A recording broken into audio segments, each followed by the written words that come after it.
माता लक्ष्मी को वास्तव में क्या चाहिए जिससे वो हम पर प्रसन्न हो सके। नमस्कार, आज मैं आपको शास्त्रों में छुपे दो सबसे बड़े रहस्यों के बारे में बताऊंगी। ये रहस्य हमें सिखाते हैं कि सच्चा सुख क्या है, असली धन क्या है और क्यों कुछ लोग धनवान होकर भी दुखी रहते हैं।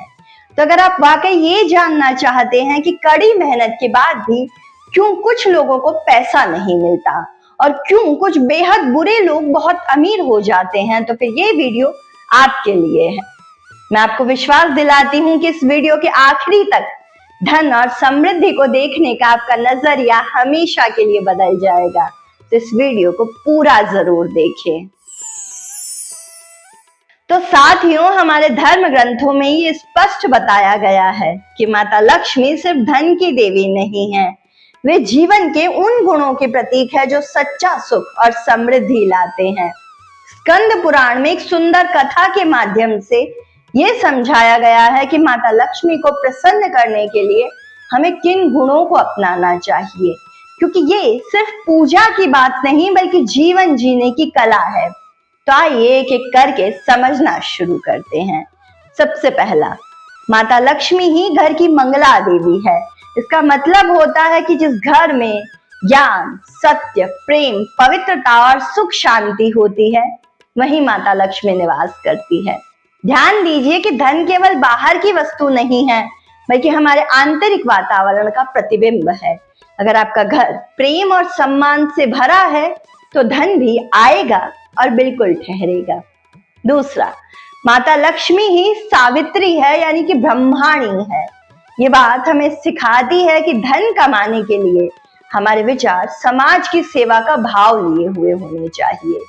जिस तरीके से सूर्य देवता पूरी दुनिया को प्रकाश देते हैं, वैसे ही हमें भी अपने कामों से लोगों की मदद करनी चाहिए। जब आप दूसरों की मदद करते हैं तो माता लक्ष्मी स्वयं आपके पास आती है, कि लक्ष्मी जी को सेवा का भाव बहुत प्रिय है। तीसरी बात कि माता लक्ष्मी ही रसेश्वरी है, यानी रस और आनंद की देवी है। तो अगर आप लोगों की समस्याओं का सीधे समाधान ना कर पाए तो कुछ ऐसा करें जिससे लोगों को सुख और आनंद मिले, लोगों को खुशी मिले। इससे भी माता लक्ष्मी आकर्षित होती हैं और ये धन कमाने का एक आध्यात्मिक और सकारात्मक तरीका है। चौथा, माता लक्ष्मी ही राधिका है जो श्री कृष्ण से प्रेम करती है और ये बात हमें याद दिलाती है कि सच्चा सुख वस्तुओं में नहीं बल्कि अच्छे लोगों और अच्छे संबंधों में है। जिस तरीके से गोकुल के लोग सादगी और प्रेम से रहते थे, उसी तरह हमें भी अपने रिश्तों को महत्व देना चाहिए।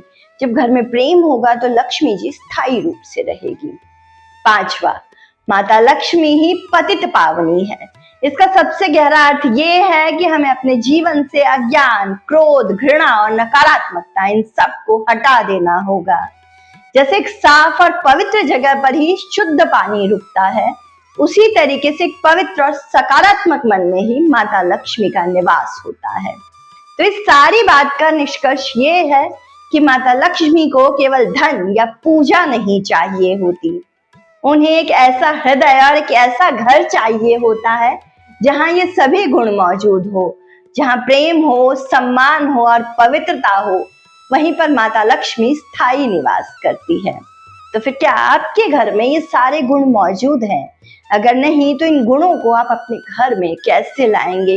कमेंट कीजिए और मुझे बताना मत भूलिए। तो अब आते हैं दूसरे और सबसे बड़े सवाल पर, वो सवाल जिसने शायद आपको भी परेशान किया होगा। तो जब शास्त्र कहते हैं कि धर्म का पालन करो तो धन मिलेगा, तो फिर क्यों दुनिया में बुरे लोग अक्सर ज्यादा अमीर दिखते हैं जबकि अच्छे लोग धन की कमी से जूझते रहते हैं?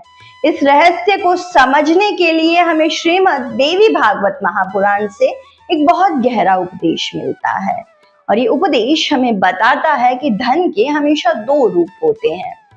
पहली होती है सात्विक लक्ष्मी, यानी कि वो धन जो धर्म और सदाचार से हमें प्राप्त हो, और दूसरी होती है तामसिक लक्ष्मी, यानी कि वो धन जो छल, कपट और पाप से हमें मिलता हो। तो ये उपदेश हमें बताता है कि जब तामसिक शक्ति माता लक्ष्मी में प्रवेश करती है तो वो धन बाहर से बहुत अच्छा दिखता है, लेकिन भीतर से दीमक की तरह हमारे जीवन को खोखला कर देता है। तो जो लोग गलत तरीके से पैसा कमाते हैं, उनका जीवन बाहर से चाहे कितना भी अच्छा दिखे, लेकिन अंदर से अशांत, भयभीत और खोखला होता है। उनके संबंध खोखले होते हैं, उनका सुख बस कुछ पल का होता है। अब ऐसे में फिर से सवाल उठता है कि अगर ऐसा है तो फिर बुरे लोग अमीर क्यों होते हैं? तो इसका कारण है ज्ञान। देवी भागवत पुराण के अनुसार चाहे कोई अच्छा हो या बुरा, लेकिन अगर उसके पास ज्ञान यानी कि सरस्वती है तो धन यानी कि लक्ष्मी उसके साथ रहेगी। लेकिन अंतर बस इतना है कि अच्छे लोग सात्विक लक्ष्मी को आकर्षित करते हैं और बुरे लोग तामसिक लक्ष्मी को। और तामसिक लक्ष्मी का अंत निश्चित होता है क्योंकि वो खोखली होती है। तब सबसे महत्वपूर्ण बात यह है कि हम अपने अंदर के बुरे गुणों को समाप्त करें। कैसे करें? तो हमारे अंदर के बुरे गुण यानी कि हमारा अहंकार, हमारा लालच, इन्हें हमें खुद समाप्त करना होगा। कोई दूसरा इन्हें नहीं कर पाएगा। अपने भीतर दया, सेवा और प्रेम के गुण लाइए। जब ये गुण आएंगे तो बुरा स्वभाव अपने आप नष्ट हो जाएगा। तो साथियों, इन गूढ़ सत्यों का निचोड़ यही है कि बाहर से देखने पर भले ही बुरे लोग अमीर दिखे, लेकिन उनका जीवन भीतर से दीमक खा रहा होता है। वहीं जो लोग धर्म और सत्य के मार्ग पर चलते हैं, भले ही उन्हें तुरंत धन ना मिले, लेकिन उनका जीवन सात्विक लक्ष्मी से भरा होता है, जो स्थायी, शुद्ध और आनंदमयी होती है। तो याद रखिए कि माता लक्ष्मी बस धन की देवी नहीं है, वो हमारे कर्मों और गुणों की प्रतिनिधि है। तो आइए हम सब अपने भीतर ज्ञान, सेवा, प्रेम और पवित्रता के गुण अपनाएं। जब हमारे विचार और कर्म शुद्ध होंगे तो माता लक्ष्मी स्वयं हमारे घर में निवास करेगी। अब अगर आपको ये बात पसंद आई है तो इस वीडियो को अपने दोस्तों और परिवार वालों के साथ शेयर कर दीजिए, ताकि वो भी इस महत्वपूर्ण बात को जान पाए।